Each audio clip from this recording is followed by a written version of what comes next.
فاعوذ باللہ من الشیطان الرجیم بسم اللہ الرحمن الرحیم قال اللہ تبارک و تعالی فی القرآن المجید وَإِذْ يَمْكُرُ بِكَ الَّذِينَ كَفَرُوا لِيُثْبِتُوكَ أَوْ يَقْتُلُوكَ أَوْ يُخْرِجُوكَ وَيَمْكُرُونَ وَيَمْكُرُ اللَّهُ وَاللَّهُ خَيْرُ الْمَاكِرِينَ۔ سورہ انفال کی اس آیت مبارکہ میں اللہ رب العزت مومنین کی ایک صفت توکل علی اللہ کا ذکر فرما رہے ہیں، اور فرمایا کہ توکل اور بھروسہ جو مومنین اللہ رب العزت کے اوپر مکمل طور پر توکل اور بھروسہ کرتے ہیں اور دنیا کے اسباب سے قطع نظر ہو کر اللہ رب العزت کے اوپر بھروسہ کرتے ہیں، تو اللہ تعالیٰ ان کو باوجود مشکلات کے دکھ درد تکلیف مصائب میں سے ان کے لیے راستہ نکالتے ہیں اور ان کو کامیاب کر کے دکھاتے ہیں۔ یہ واقعہ کچھ اس طرح ہے کہ نبی کریم صلی اللہ علیہ وسلم کی مدینہ منورہ ہجرت کرنے سے پہلے جب عام مسلمان ہجرت کرنے لگے اور مدینہ منورہ پہنچ کر کفار کے ظلم و ستم سے جو تنگ مسلمان تھے وہ وہاں پر پہنچ کر سکون اور راحت کی زندگی گزارنے لگے، یہاں ابو جہل اور دیگر سرداران قریش کو یہ خدشہ لاحق ہو گیا کہ مسلمان وہاں پہ جا کر بڑی سکون اور اطمینان کی زندگی بسر کر رہے ہیں اور اسلام پھیلتا جا رہا ہے۔ تو اس کے لیے انہوں نے یہ طے کیا کہ دارالندوہ میں جمع ہو کر ایک میٹنگ بلائی جائے جس میں نبی کریم صلی اللہ علیہ وسلم کے بارے میں اہم فیصلہ کیا جائے کہ ان کے بارے میں کیا کیا جائے کہ اس سے ان کو روکا جائے تاکہ اسلام پھیلنے سے رک جائے۔ مکہ مکرمہ میں اعلان کروا دیا گیا کہ دارالندوہ میں سارے لوگ جمع ہو جائیں، بڑے بڑے سردار جمع ہونے لگے، اور جب سارے لوگ جمع ہو چکے ہیں تو دروازے پر دستک ہوتی ہے اور ایک بوڑھا سردار دروازے پر آتا ہے اور آ کر کہتا ہے کہ مجھے بھی اس اہم میٹنگ میں، اس اہم مشورے کے اندر مجھے بھی شامل کیا جائے کہ میں چونکہ پوری دنیا گھوما ہوا ہوں اور پوری دنیا کا تجربہ رکھتا ہوں تو میرا یہ تجربہ آپ کے بھی کام آ سکے۔ تو ابو جہل نے اس کو بھی اپنی میٹنگ میں شامل کر لیا۔ اس کے بعد ابو جہل نے بات شروع کی کہ ہم یہاں پر اس لیے جمع ہوئے ہیں کہ محمد اور اس کے ماننے والے جو لوگ ہیں وہ دن بدن ان میں اضافہ ہوتا جا رہا ہے اور ہمارے لیے یہ خطرہ بنتے جا رہے ہیں، تو آج ہم نے یہ طے کر کے اٹھنا ہے کہ ان کا بندوبست کس طرح کیا جائے۔ تو اس کے لیے ابو جہل نے باری باری تمام سرداران سے پوچھا کہ آپ اپنا قیمتی مشورہ دیں کہ کیا کیا جائے۔ تو ایک سردار نے کھڑے ہو کر کہا کہ ہمیں اس بات پر عمل کرنا چاہیے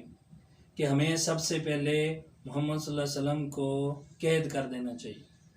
کہ جب ہم ان کو قید کر لیں گے تو اس سے وہ دوسرے لوگوں سے ان کا رابطہ منقطع ہو جائے گا اور ہم ان کے اوپر نظر بھی رکھ سکیں گے اور اسلام پھیلنے سے بچ جائے گا۔ اس سردار نے جب یہ بات کی تو وہ بوڑھا سردار جو بعد میں آیا تھا وہ فوراً کھڑا ہو گیا اور اس نے کہا کہ آپ کی بات کہ آپ نے کہا کہ قید کر دیا جائے، اگر آپ محمد صلی اللہ علیہ وسلم کو قید کر دیں گے تو پھر سارے ان کے ماننے والے وہ مشتعل ہو جائیں گے اور آپ کے لیے خطرہ بن جائیں گے، تو یہ بات کچھ مناسب معلوم نہیں ہوتی۔ تو ابو جہل نے ایک دوسرے سردار سے پوچھا کہ آپ کیا کہتے ہیں اس کے بارے میں؟ تو دوسرے سردار نے کہا کہ میرا مشورہ یہ ہے کہ محمد صلی اللہ علیہ وسلم کو جلا وطن کر دیا جائے، علاقے سے نکال دیا جائے۔ اس کا فائدہ یہ ہوگا کہ جب وہ علاقے سے نکل جائیں گے تو لوگوں کا ان کے ساتھ تعلق ختم ہو جائے گا اور اسلام دن بدن جو اس کا اضافہ ہوتا جا رہا ہے اس میں کمی آ جائے گی۔ جب یہ بات اس نے کی تو بوڑھا سردار پھر کھڑا ہو جاتے ہیں اور کہتے ہیں کہ مجھے آپ کی بات پر اعتراض ہے۔ اب سارے سردار حیران ہو کر اس کی طرف دیکھتے ہیں کہ اب کیا مسئلہ ہو گیا، آپ کو کس بات کا اعتراض ہے؟ تو بوڑھا سردار کہتے ہیں کہ جب آپ محمد صلی اللہ علیہ وسلم کو جلا وطن کر دیں گے تو آپ ان کے لیے میدان کو مزید وسیع کر لیں۔ اب جب وہ ہمارے سامنے موجود ہیں اور ہماری ان پر نظر ہے پھر بھی اسلام اتنا پھیر رہا ہے، لیکن جب آپ ان کو جلا وطن کر دیں گے اور وہ مدینہ کی طرف چلا جائیں گے یا کسی اور علاقے کی طرف تو اس کے لیے ان کے لیے دعوت تبلیغ کا میدان وسیع ہو جائے گا جو ہمارے لیے مزید خطرے کا باعث بنے گا۔ تو یہ بھی بات مناسب معلوم نہیں ہوتی۔ سن کر ابو جہل غصے میں کھڑا ہو جاتا ہے اور کہتا ہے جی کہ جلا وطن بھی نہیں کر سکتے، قید بھی نہیں کر سکتے، اب ایک ہی حل ہے کہ نعوذ باللہ محمد کو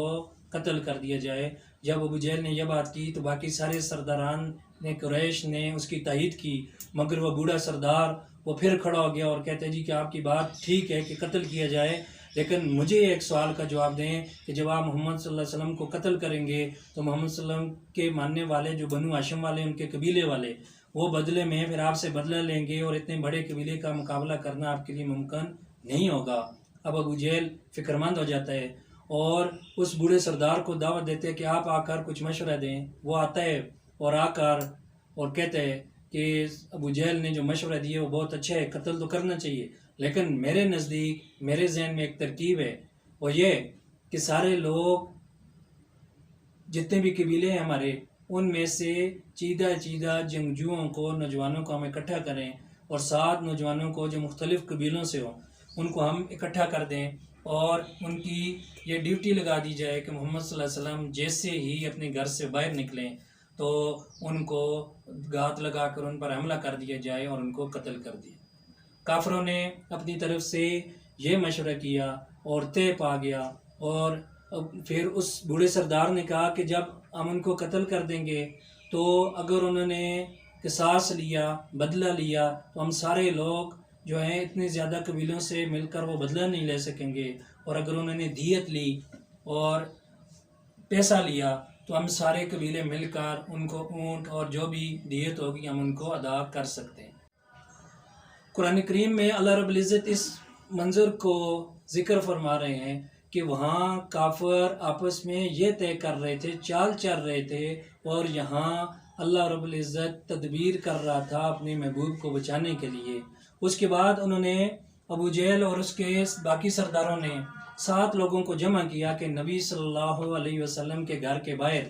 آپ نے گھات لگا کر کھڑے ہونے، جیسے ہی وہ رات کو گھر سے باہر نکلیں تو آپ نے ان کے اوپر حملہ کرنے اور ان کو قتل کر دینے۔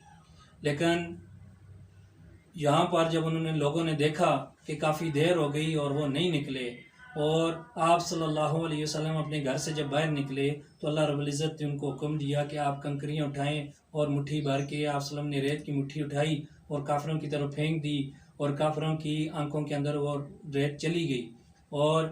نبی صلی اللہ علیہ وسلم ان کے بیچ میں سے، کافروں کے بیچ میں سے نکل کر مدینہ کی طرف روانہ ہو گئے، اور وہ لوگ نبی صلی اللہ علیہ وسلم کے گھر میں داخل ہوتے ہیں اور آپ صلی اللہ علیہ وسلم کے بستر مبارک پر حضرت علی المرتضیٰ رضی اللہ تعالی عنہ کو موجود پاتے ہیں، اور حیران اور پریشان ہو جاتے ہیں کہ یہ کیا ہو گیا ہے،